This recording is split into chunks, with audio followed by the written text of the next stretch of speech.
Dhanik Bharat Educational Institutions, Inter, IIT, JEE, NEET, admission opened. తమిళనాడులో కొత్త రాజకీయ సమీకరణాలు నెలకొన్నాయి. డిఎంకే కూటమికి గుడ్ బై చెప్పింది ఎండిఎంకే. 9 ఏళ్ల స్నేహాన్ని వైకో తెంచుకున్నారు. డిఎంకేలో కొనసాగడం సాధ్యం కావడం లేదని వైకో చెప్పారు. తమ పార్టీని బలహీనపరిచే కుట్ర చేస్తోందని ఆరోపించారు. ఎండిఎంకే రాబోయే రోజుల్లో ఏ వైపు అడుగులు వేస్తుందనేది ప్రశ్నగా మారింది. ప్రతిపక్ష పార్టీలతో చేతులు కలుపుతుందా లేదా ఒంటరిగా పోరాడుతుందా అనేది కూడా చూడాలి.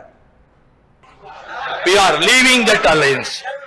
We are leaving that alliance. We have come out. We have come out of the alliance headed by DMK. In the ensuing elections, by elections, we will extend our support to TVK, Tamilnaga Vetti Kalagam. I appreciate their government. They have eradicated corruption and corruption, the two evils of democracy. They are free from those allegations. They have abolished the commission formula and also the phenomenon of corruption.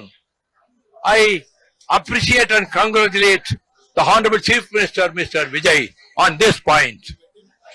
Yes, I met him. We discussed several matters. I can't reveal all the matters. We are not going to contest any by-election. By-elections, when TVK will contest, we will extend our support. We won't contest, but we will extend our support. If they invite me, I will go for campaign. DMK కూటమి నుంచి వైదొలగడంతో పాటు విజయ్ని అభినందిస్తూనే తమ పార్టీని బలహీనపరిచేటువంటి కుట్ర జరుగుతోందని DMK కూటమిలో నుంచి బయటకు రావడానికి గల కారణాలను కూడా వైకో చెప్పారు. 9 ఏళ్ల బంధాన్ని అయితే ఆయన తెంచుకున్నారు. ఇక డిఎంకేతో కొనసాగడం సాధ్యం కావడం లేదు. సో పార్టీలో చర్చించిన తర్వాతే ఈ నిర్ణయం తీసుకున్నాం. ఇది వైకో చెప్పినటువంటి మాట.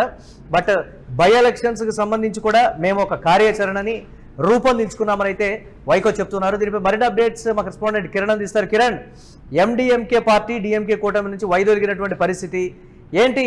డిఎంకే బలహీనపడుతుందా, టీవీకే బలపడుతుందా, లేకపోతే మా పార్టీ నుంచి ఎవరు బయటకు వెళ్ళడం లేదు, తర్వాత మళ్ళీ వచ్చే ఎన్నికల నాటికి వీరంతా మా దగ్గరికే వస్తారనేటువంటి ఒక కాన్ఫిడెన్స్ అయితే డిఎంకేలో పర్టికులర్గా కనిపిస్తోంది. ఎలా చూడాలంటారు ఎండిఎంకే పార్టీ వైదొలగడానికి సంబంధించి ఈ పరిణామాలు?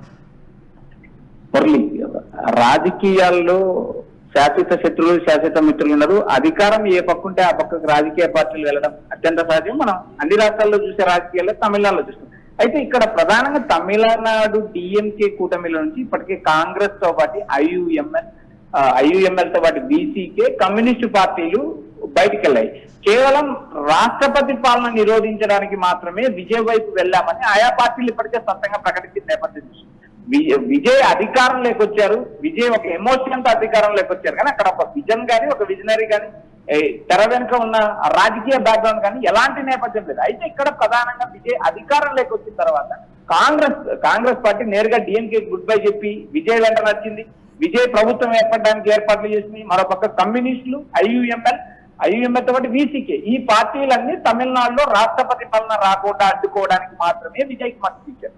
అయితే ప్రస్తుతం జరుగుతున్న రాజకీయాలను ఒకసారి గమనిస్తే డిఎంకే కూటమి నుంచి ఏ రాజకీయ పార్టీ వెళ్ళినా ప్రస్తుతం డిఎంకే ప్రతిపక్షంలో ఉంది, అధికారంలో లేదు. అధికారంలో ఉన్న పార్టీ నుంచి ఒకవేళ ఏవైతే కూటమిలో పార్టీలు ఉంటాయో ఆ పార్టీలు బయటికి వెళితే అది అధికార పార్టీకి డ్యామేజ్ జరుగుతుంది. ప్రస్తుతం ప్రతిపక్షంలో ఉండి ప్రతిపక్ష పార్టీ నుంచి పోరాటాలు అటు నేరుగా విచ్చి సవాల్ విసురుతుంది డిఎంకే. ఇప్పటికే కొలత్తూరు నియోజకవర్గంలో ఓడిపోయిన స్టాలిన్ రాబోయే తిరుచి ఎన్నికల్లో పోటీడానికి ఇప్పటికే మమ్మరంగా సన్నాహాలు కూడా ఏర్పడుతున్నాయి.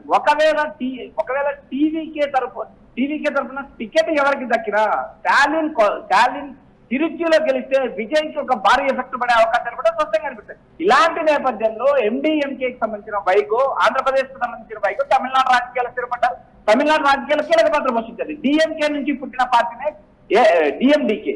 ఇక్కడ ప్రధానంగా వైకో తన పార్టీని అస్థిరపరిచే పరిస్థితులు ఉన్నాయి అనే వ్యాఖ్య చూసినప్పుడు రాజకీయాల్లో ఇలాంటి అత్యంత సహజం అనిపిస్తుంది. ఎందుకంటే అధికారంలో ఉన్న పార్టీలు ఏవైనా కానీ నిర్వీర్యం చేసే అవకాశాలు ఉంటాయి. ప్రతిపక్షంలో ఉన్న స్టాలిన్ తన పార్టీని నిర్వీర్యం చేస్తున్నాడు అనే కోణంలో వైకో వ్యాఖ్యలు చేశారంటే ఇది అసత్య వ్యాఖ్యలని స్పష్టంగా చెప్పచ్చు. కానీ విజయ్ని పోగొడుతూ స్టాలిన్ విమర్శించడానికి గల కారణాలు ఏంటంటే గత కొన్నేళ్లుగా డిఎంకేతో నడిచారు.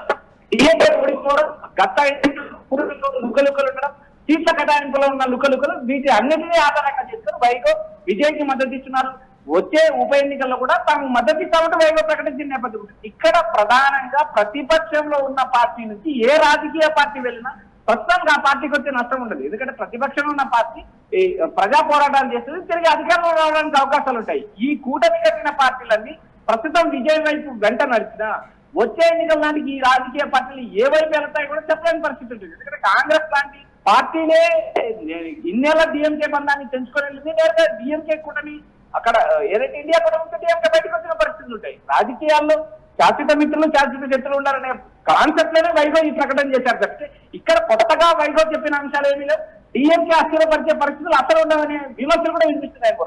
రైట్, అంటే రాబోయే రోజుల్లో ఏ విధంగా చూడాలంటారు? డిఎంకే ఒంటరిగా ఉన్నప్పటికీ మేము బలంగానే ఉన్నామని నమ్మేటువంటి పరిస్థితి లేదు. ఇదంతా విజయ్ ఆడుతున్నటువంటి పొలిటికల్ డ్రామా అనేటువంటిది కూడా రకరకాలుగా చెప్తూ ఉన్నారు. విజయ్ మరి ఆకర్షిస్తున్నాడా, లేకపోతే ఆపరేషన్ ఆకర్ష్ చేపట్టారా? నిదానంగా తన బలాన్ని ఏ విధంగా కూడదీసుకుంటున్నాడో కూడా మనం చూస్తూ ఉన్నాం. గతంలో డిఎంకే చేసినటువంటి, అంటే స్టాలిన్ చేసినటువంటి ఒక కామెంట్, 100 రోజులైనా ఈ ప్రభుత్వం ఉంటుందా అనేటువంటి మాట నుంచి విజయ్ తనదైనటువంటి స్టైల్లో ఒక రాజకీయ చాణక్యత ప్రదర్శించి ఇమీడియట్గా కూడా డిఎంకే చుట్టూ ఉన్నటువంటి అన్ని పార్టీలు కూడా లాగేసుకొని తను బలపడుతున్నాడు అనేటువంటి మాట కూడా తమిళ రాజకీయాల్లో చెప్తారు. ఏంటి ఈ కోణాన్ని ఎలా చూడాలంటారు?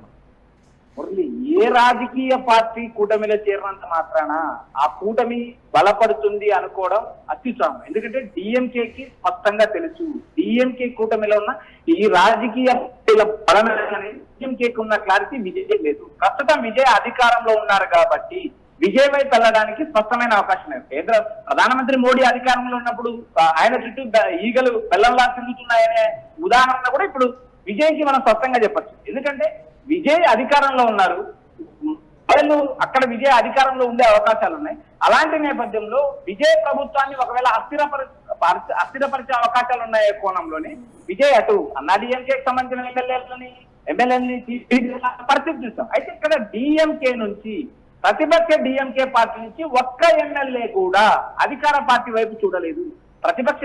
అన్నాడీఎంకే పార్టీకి సంబంధించి చీలికలు వచ్చాయి, అన్నాడీఎంకే మళ్ళీ కలిసింది. అలాంటి అన్నాడీఎంకే ఎంతమంది ఎమ్మెల్యేలు రాజీనామా చేసిన పరిస్థితి ఉంది తప్పితే ఇక్కడ డిఎంకే పార్టీ ఏ ఒక్క ఎమ్మెల్యే లేదని కానీ తాను స్టాలిన్ పైన ఉన్న నేపథ్యంలో పార్టీ మాత్రం అవకాశం లేదు. ఇక్కడ డిఎంకే పార్టీకి ఏ రాజకీయ పార్టీ తన కూటమి నుంచి వెళ్ళినా డిఎంకేకి వచ్చే నష్టం లేదు. ఇప్పుడు అధికారంలో ఉన్న విజయ్ వైపు వెళ్ళినప్పుడు రాబోయే ఎన్నికల నాటికి ఈ రాజకీయ పార్టీలు ఎలా రంగులు మారుతాయి అనేది కూడా తమిళనాడు రాజకీయ ప్రజలు చర్చించుకున్న పరిస్థితి ఉంది. ఇప్పుడు గత కొన్ని ఏళ్లుగా వైగో డిఎంకే కూటమిలో ఉన్నారు. డిఎంకే కూటమిలో ఉంటూ ఆయన బలపడిన నేపథ్యం చూసాం. ప్రస్తుతం డిఎంకే అధికారం డిఎంకే పైన తమ పార్టీని అస్థిరపరుస్తున్నారు. అందరం చేసే కుట్ర రాజకీయ వ్యాఖ్యలు తప్పితే అక్కడ కుట్ర ప్రతిపక్షంలో ఉన్న డిఎంకే వైగో పార్టీని అంతం చేసే పరిస్థితులు లేవని విమర్శలు వినిపిస్తే అయితే ఇది రాజకీయంగా మరో పార్టీ మాత్రమే వైగో ఇలాంటి వ్యాఖ్యలు చేశారు. తమిళనాడు రాజకీయాల్లో అత్యంత సీనియర్ అయిన వైగో కూటమిని మార్చడంలో దిట్ట. కేవలం విజయ్తో వెళ్ళడానికి ఎండిఎంకే జత కట్టడానికి ప్రస్తుతం ఎండిఎంకే ఉన్న ఇద్దరు ఎమ్మెల్యేలు కూడా సూర్యుడి గుర్తుపైనే గెలిచారు. వారు ఒకవేళ అటు విజయ్కి మద్దతు ఇచ్చినా నేరుగా అనర్హత పడే అవకాశాలు ఉన్నాయి. మళ్ళీ ఉప ఎన్నికలు జరిగే అవకాశం ఉన్నాయి. తమిళనాడులో ఉప ఎన్నికలు ఫేస్ చేసి మళ్ళీ ఆ ఎమ్మెల్యేని గెలిచి అధికార పార్టీలో గెలుస్తారనే క్లారిటీ కానీ నమ్మకం కానీ ఏ ఎమ్మెల్యేకి ఉండదు. ఎందుకంటే గత 3 నెలల క్రితం ఎన్నికలు జరిగాయి. ఇప్పుడు రాజీనామా చేసి మళ్ళీ మరోసారి ఉప ఎన్నికలకు వెళ్లే సాహసం ఎమ్మెల్యేలు ఎంతవరకు చేస్తారు? మరోపక్క విజయ్ ఇప్పుడు రాజీనామా చేసిన తిరుచితో పాటు మరో 5 మంది డిఎంకే ఎమ్మెల్యేలు రాజీనామా చేశారు. ఈ 6 సీట్లలో జరిగే ఉప ఎన్నికల్లో ఒకవేళ డిఎంకే 2 నుంచి 3 స్థానాలు గెలిస్తే విజయ్కి రాబోయే రోజులు అత్యంత గట్టి పరిస్థితులు. Right, thanks for updates Kiran. మొత్తం మీద తమిళనాట రాజకీయాలు అయితే వేడెక్కుతున్నటువంటి పరిస్థితి. కొత్త రాజకీయ సమీకరణాలు మారిపోతున్నాయి. డిఎంకే కూటమికి ఎండిఎంకే గుడ్ బై చెప్పింది. 9 ఏళ్ల స్నేహబంధాన్ని తెంచుకున్నారు వైగో. డిఎంకేలో కొనసాగడం ఇక సాధ్యం కావడం లేదు. ఆయన బయటకు వచ్చి చెప్పినటువంటి ఈ మాట ఉప ఎన్నికలకు సంబంధించి కూడా ఒక కీలక ప్రకటన అయితే చేశారు. మా మద్దతు ఉంటుందనేటువంటి మాట. కూటమి నుంచి బయటకు రావడానికి ఆయన చెప్పినటువంటి రీజన్ తమ పార్టీని బలహీనపరిచేటువంటి కుట్ర చేస్తోంది డిఎంకే అనేది ప్రధానమైనటువంటి ఆరోపణ. మరి ఎండిఎంకే రాబోయే రోజుల్లో ఎవరి వైపు అడుగులు వేస్తుందనేదే ప్రశ్నగా మారింది.